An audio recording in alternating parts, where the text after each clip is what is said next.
welcome to Leaders of Tomorrow, India's only daily television platform for small businesses.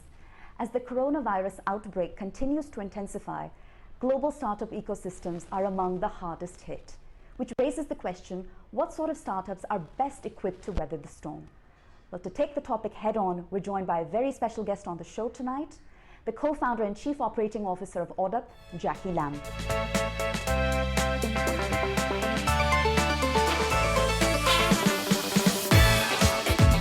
Jackie, thank you so much for joining us. Hello, Pooja. Lovely to meet you, and thank you for having me there. Now, Jackie, I think I'm stating the obvious in saying that the coronavirus pandemic has made for an especially challenging time for startups. But what's perhaps not so obvious is how startups can and should reorient themselves in the wake of drying up demand. Your thoughts? I think the pandemic has hit every startup globally in such a sudden manner. We at Audup, we've also suddenly been having to rethink of our business model and how we work. You can see I'm also working from home in the San Francisco office. My co-founders in Hong Kong and the rest of the team are also in their work from home state. So this particularly has been something that we've had to think about. I'm sure other startups have also had to relook at how they do their working from home or remote working arrangements. We've had to look at our technology, is it sustainable? And we've also had to look at reducing expenses. So a lot of the time as startups build, they add on different expenses. So we've had to look at culling maybe the nice to haves and look at creating what we call a minimum viable organization. And I'm sure many other startups out there are looking at doing the same as well. Now, startup markets worldwide have been described as highly fragmented. And seeking out any sort of credible and clear information across sectors has proven to be a challenge for entrepreneurs and for investors alike. How is Audup, as a startup rating platform, attempting to bridge that gap? Startups have always been in a fragmented space purely because, number one, startups are so early stage. And they're at the early stage, there's very little information out there about them. So this is a very issue that me and my co-founder had, and we created Audup to try and bridge this gap and try to reduce the fragmentation and also the lack of transparency in startups. So what we do is we are a research provider and also a data provider, and we give startups a score on Audup, giving them from 0 to 100, and really the score is an indicator of health. If you're an investor, you could look at the score as also the risk tolerance. What's also so incredibly interesting to me about the Audup score is that it essentially rates startups with an analyst view, a very tangible buy, hold, or sell rating, which is somewhat similar to what you might expect in a sell-side equity research model. So that said, I'm curious to understand what luck have Audup buy-rated startups had with respect to securing funding from investors in the market? I'd say at any one time around 20% of the startups on Audup have a buy rating. And out of these 20%, maybe about 3/4 of them do go ahead to get additional funding. For instance, say that they are in their Series A. If they've got a buy rating, then typically they've gone on to be able to raise significant funding, Series B in this case, over the next 18 months or so. So for us, and certainly for the startups and investors looking at those startups to do any follow-up round, the buy rating is absolutely essential. It's not only based on analyst reviews, it's then also based on the data as well. So I mentioned data is a huge integral part of Audup, and we look at really ensuring that the data is accurate. Now, between these Audup scores that come with a buy, hold, or sell rating, to what extent do you believe these ratings instill investor confidence? Do you believe that Audup is essentially empowering speculators on the sidelines to participate in the startup investment activity and larger market? Pooja, I think one of the key things in investing in startups is to have as much information as possible. So if you're an investor particularly interested in early stage startups, really equip yourself with as much information. And this is what we're doing in ODUP, and we have been doing for the past 5.5 years now. So the buy rating is only one of the many different data aspects. We also have the ODUP score, which you mentioned, the 0 to 100. And we also have scores such as the social traction scores, web presence, and so forth. So really feeding the investor as much information and knowledge as possible is what we're trying to do. And in the wake of this global health crisis, have you seen the ODUP score experience dramatic volatility, unpredictability? And if so, how do you sort of stand behind its credibility given the circumstances? Yeah, great question for this current time. I think with what's happened with many startups really suddenly having to put a brake on their business or even hibernate for a while, we have seen some significant drops in some of our startups, particularly those that are not your traditional tech startups or the e-commerce delivery startups, right? Those have spiked and have increased and increased in the ODUP score, but those that are probably more manufacturing based, for instance, healthcare, those have not done as well in the past 2-3 months. And there is quite significant volatility in the scores. So in the current climate, who do you think this platform is most geared towards? Is it the entrepreneurs themselves as they monitor sector-wide activity and keep an eye on their competition? Is it for investors, everyone ranging from angel investors to incubators to perhaps venture capitalists? Or is the platform more specifically oriented towards investment banks and private equity firms that are, of course, spearheading all of the IPO and merger and acquisition activity in the startup space? So I think now in this current climate, the platform is still catering to the large data houses who we have partners with. Predominantly the premier data houses such as Bloomberg, Reuters, and Dow Jones are still after this data. When we look at the angel investors and more of the individual retail investors, it's just not a good time to invest. Startups are struggling. They're looking at surviving rather than growth. So it's not a good time for investors to be investing. So all this data then helps us form a wider picture to be what we see is going to happen in the next quarter or so as we start the road to recovery, as countries start to open up. I think data still is important. The nice to have type data probably will suffer a bit, but the must have data will continue to be needed. Well, walk us through the underlying technology here that's essentially powering the ODUP platform such that it's able to track worldwide startup developments real time. So ODUP has a number of elements, and data analytics and software is one of them. Research analysts, physical research analysts is another one of them. We started out purely with about an 80-20% split, with research analysts doing a lot of the groundwork, going out to visit startup founders, going to meetups, listening to what's happening in each of the startup ecosystems. As we grew, this model for us didn't work as well as the technology and the data model.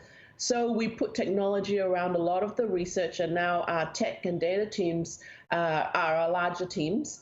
And they have then integrated a lot of AI into the data models and the analytics models. So every day what you see is a very, very, I guess, a volatile data set where if one particular startup has suddenly been acquired, then that kind of information is extracted from the web.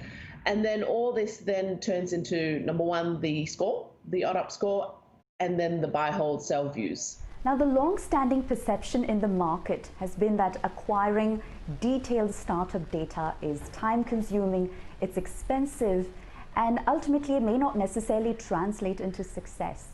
Do you believe that these perceptions are now beginning to shift? I think acquiring startup data is still extremely difficult by pure virtue of the number of startups that start up every year. It has been very difficult to identify the number of startups that are going to succeed as well. So in Oddup, we rely a lot on the startup co-founders themselves to give us information. Now, not everyone is at the stage to be able to deliver that kind of information. So a lot of our information then is calculated and data is extracted. A lot of the models we used are forecasts as well. And we rely very much so on social media, any kind of news that the startup has published or announced. Any kind of funding rounds, particularly, we're very interested in, because that gives us the ability to then project what kind of funding round they may be going on to or what kind of valuation that they are at. Sure. It was our move to the US that introduced us to the India market of startups. And looking at data across all the various Indian startups also then helped build our depth and our startup universe.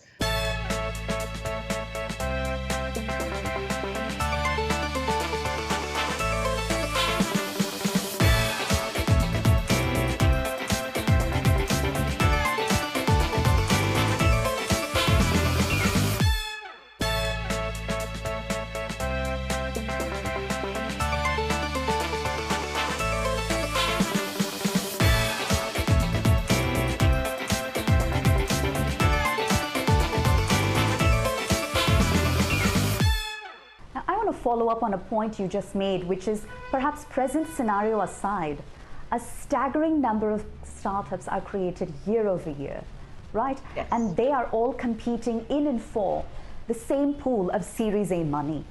So that said, to what extent does the Oddup platform essentially empower investors to help comb through the clutter?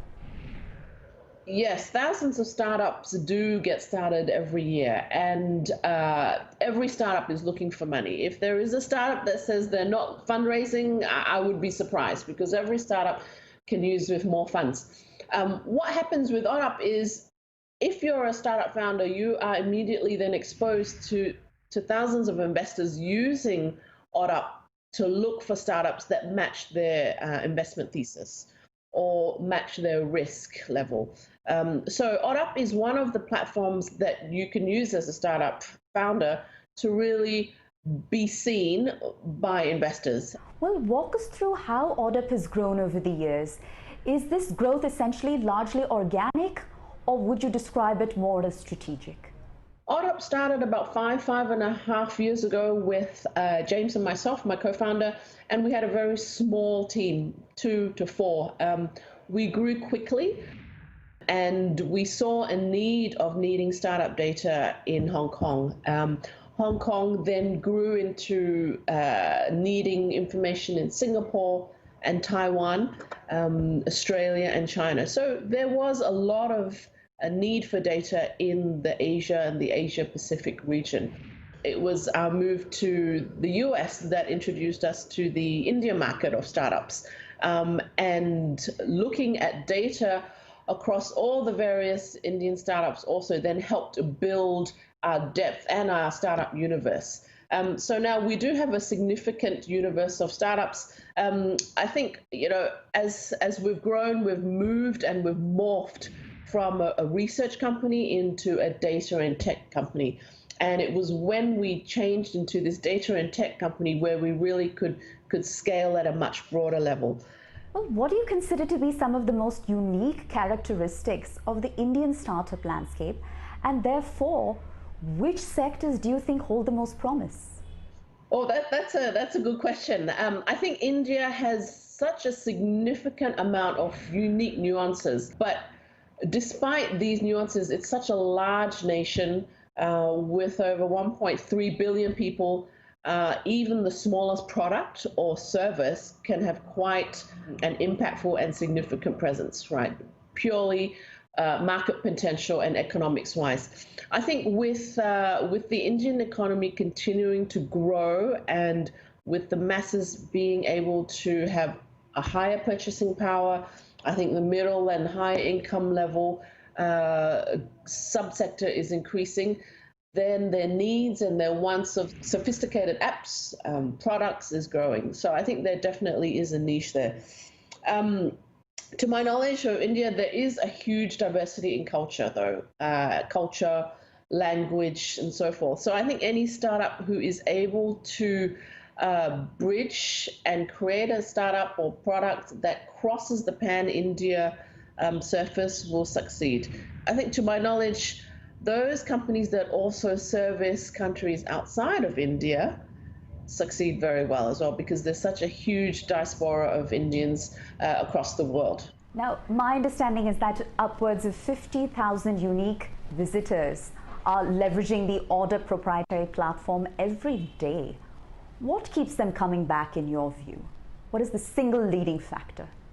Yes, you're right. About 50,000 users do go to OddUp each day, and the single factor would be the data. So the volatility of the data, whether it be the score or the social presence. The buy, hold, sell views do not actually change that much. So they only change if significant events happen in the marketplace. For instance, there was a funding event, or another person has joined the board of a startup, or a marketing manager has joined. So the buy, hold, sell views don't change, but it's actually the volatility of the score that changes significantly.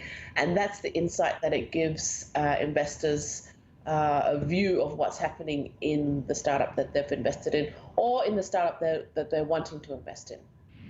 And what are OddUp's expansion plans going forward, not simply in India, but beyond? The past 2-3 months also has been quite difficult for us. We have asked everyone to work from home, which now seemingly has worked very well. So for us, while expanding further definitely is on the horizon, it's not something we're thinking about in the immediate. Perhaps not from the perspective of geography, but with respect to the product suite and the solution suite. What do you believe is the need of the hour? What do investors approach you with? What do startups approach you with in terms of their unmet queries? Yeah, okay, that's a good question.